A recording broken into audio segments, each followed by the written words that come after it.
자, 우리 이전 시간에 사용자가 create를 할 때 node.js 뭐 이런 식으로 입력하고 submit을 했을 때 process underbar create로 정보가 전송되는 화면을 만들었어요.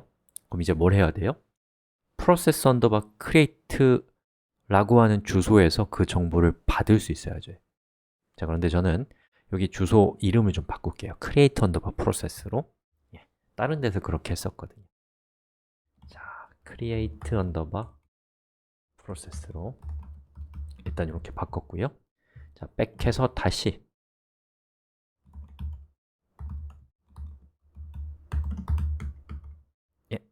submit 했을 때 create underbar process.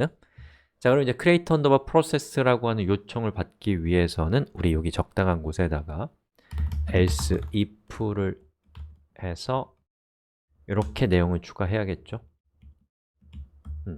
그리고 여기에다가는 pass name을 카피해서 create underbar process로 이렇게 바꿔줬습니다. 그리고 잘 했는지 확인하기 위해서 여기 있는 요 두 개의 정보만 여기다가 카피해서 여기 있는 end 부분에다가 success라고 해서 다시 한번 리로드를 했을 때 success가 뜨면 잘 된 거예요. success가 전 떴습니다. 자, 그럼 이제 여기에다가 뭘 하면 되냐면 자, 사용자가 폼으로 정보를 전송할 때 포스트 방식으로 전송했어요. 그럼 포스트 방식으로 전송된 데이터를 Node.js 안에서 가져오기 위해서는 어떻게 해야 되는가를 지금부터 살펴볼 건데요. 먼저 말씀드릴 것은 이것은 상당히 어려운 얘기예요. 이해하려고 하면 어렵습니다. 하지만 그냥 그러려니 그냥 저렇게 코드를 써서 쓰면 되는구나 라고 생각하면 쉽게 넘어갈 수 있고 자꾸 쓰다 보면 익숙해질 문제예요. 그럼 이제 나중에 여러분이 충분히 익숙해졌을 때 걔를 이해할 수 있는 순간이 올 겁니다. 미리 말씀드려요. 걱정돼서. 자, 그러면 항상 검색으로 하는 거예요. 자, Node.js에서 어떻게 하면 포스트 데이터를 가져오는가 이 정도로 검색해 보면 How do you extract post data in Node.js라고 나옵니다. 즉, 포스트 방식으로 전송된 데이터를 어떻게 extract 하는가, 가져오는가 뭐 이런 뜻이죠. 자, 이렇게 들어갔더니 여러 가지 방법들이 나와 있는데요. 그 중에 저는 이게 마음에 들어요. 이거예요. 여기 보니까 function request response 이렇게 되어 있고 여기 보면 이렇게 생긴 코드가 있거든요. 요만큼을 일단 카피하겠습니다. 여러분은 자, 제가 타이핑을 하나씩 말씀드릴 테니까 따라서 하세요. 자, body를 일단 합니다. 일단 치세요. 그 다음에 request. 자, 이 request는 어디서 온 거냐면 요 위에 보시면 create server에 전달된 callback 함수 있잖아요. create server는 Node.js로 웹브라우저가 접속이 들어올 때마다 create server에 callback 함수를 Node.js가 호출해요. 그때의 저 함수에 인자를 두 개를 주는데 request에는 요청할 때 웹브라우저가 보낸 정보들 response는 응답할 때 우리가 웹브라우저한테 전송할 정보들을 담는 겁니다. 자, 그 중에 request 왜요? 사용자가 요청한 정보 안에 포스트 정보가 있을 테니까. 그리고 여기에서 on이라고 하고요. 그 다음에 데이터 이렇게 하고 펑션 이렇게 한 다음에 일단 치세요. 데이터 여기까지 일단 치시고요. 자, 그 다음에 request on end 펑션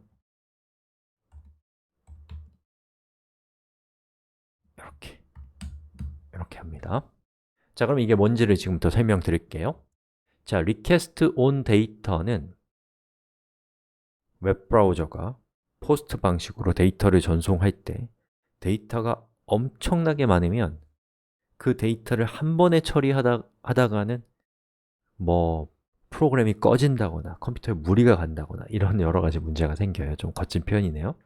아무튼 그래서 Node.js에서는 이 포스트 방식으로 전송되는 데이터가 많을 경우를 대비해서 이렇게 이런 그 사용 방법을 제공하고 있는데 여기 데이터 부분은 콜백이잖아요. 그리고 앞에 데이터가 있죠. 즉, 어떤 특정한 양, 예를 들면 뭐라고 어떻게 얘기할까요? 100이 있으면 그 중에서 조각조각의 양들을 수신할 때마다 서버 쪽에서 수신할 때마다 서버는 이 콜백 함수를 호출하도록 약속되어 있어요. 그리고 그걸 호출할 때 데이터라고 하는 인자를 통해서 수신한 정보를 주기로 약속하고 있습니다. 자, 그래서 여기 있는 이 코드를 보시면 얘는 body는 body 더하기 데이터 이렇게 하고 있어요. 즉, body 데이터에다가 요 콜백이 실행될 때마다 데이터를 추가해 주고 있는 거예요. 그런데 그렇게 전송한 데이터가 너무 크다면 그거를 이제 그 접속을 아예 끊어버리는 코드거든요. 용량이 너무 크게 들어오면 이쪽에 보안 장치인데 우리는 복잡하게 하지 않을 거기 때문에 일단 요건 배제하겠습니다. 자, 그렇게 정보가 조각조각 들어오다가 이제 더 이상 들어올 정보가 없으면 이 AND 다음에 들어오는 요 콜백 함수로 호출하도록 약속되어 있어요. 그럼 이제 우리가 여기 있는 AND에 해당되는 콜백이 실행됐을 때 정보 수신이 끝났다라고 생각할 수 있는 겁니다. 그럼 그 다음에 어떻게 하면 되는가가 적혀 있는데 여기 QS pass body라고 되어 있습니다. 그리고 위쪽에 보면 QS가 쿼리 스트링이라는 Node.js가 갖고 있는 모듈을 가져오는 거라는 걸 알 수가 있어요. 이걸 제가 위쪽에다가 이렇게 붙여넣기 했습니다. 자, 그리고 이 안에서 post는 QS, 쿼리 스트링이라고 하는 거에 그 모듈을 가지고 있는 함수 중에 pass라는 함수에다가 우리가 지금까지 저장한 body를 이렇게 입력값으로 주면 이 post 데이터에 post 정보가 들어있을 것이다 라는 그런 뜻이에요. 자, 그러면 우리 정말 그런지 확인하기 위해서 콘솔 로그를 통해서 post 데이터를 확인해 봅시다. 자, 저는 여기서 리로드를 한번 해볼게요. 리로드 했더니 보시는 것처럼 이렇게 정보가 나왔어요. 희망적이죠? 즉, 타이틀은 Node.js, description은 Node.js is 땡땡땡땡입니다. 자, 여기 있는 이 중괄호는 우리 이전에 뭐 배웠어요? 배열을 배웠거든요. 배열이랑 비슷한 건데 우리 아직 배우지 않았습니다. 그냥 이렇게 쓰면 됩니다라고 제가 말씀드리면 그대로 쓰시면 돼요. 자, post.title을 하게 되면 여기 있는 이 타이틀의 값인 Node.js가 돼요. 자, description을 하게 되면 본문이 되는 거예요. 자, 한번 해볼까요? 타이틀만 한번 확인해 봅시다. 자, 여기서 리로드를 해보면 다시 전송이 되는데 그때 Node.js가 출력되고 있는 걸 볼 수가 있습니다. 즉, 우리는 이 데이터와 AND라고 하는 이런 것들을 이벤트라고 하거든요. 저걸 이용해서 웹브라우저로부터 전송된 데이터, 포스트 방식으로 전송된 데이터를 가져올 수 있고 또 쿼리 스트링이라는 모듈의 pass 함수를 이용해서 정보를 이렇게 전환할 수 있어요. 정확하게 객체화할 수 있게 됩니다. 그럼 우리는 title은 post title, description은 post description을 이용해서 자, 이렇게 해서 우리는 타이틀과 본문 값을 알아낼 수 있습니다. 자, 이렇게 해서 이번 시간은 여기까지 하고요. 우리 다음 시간에 이렇게 받아낸 정보를 어떻게 처리할 것인가를 또 살펴보도록 하죠.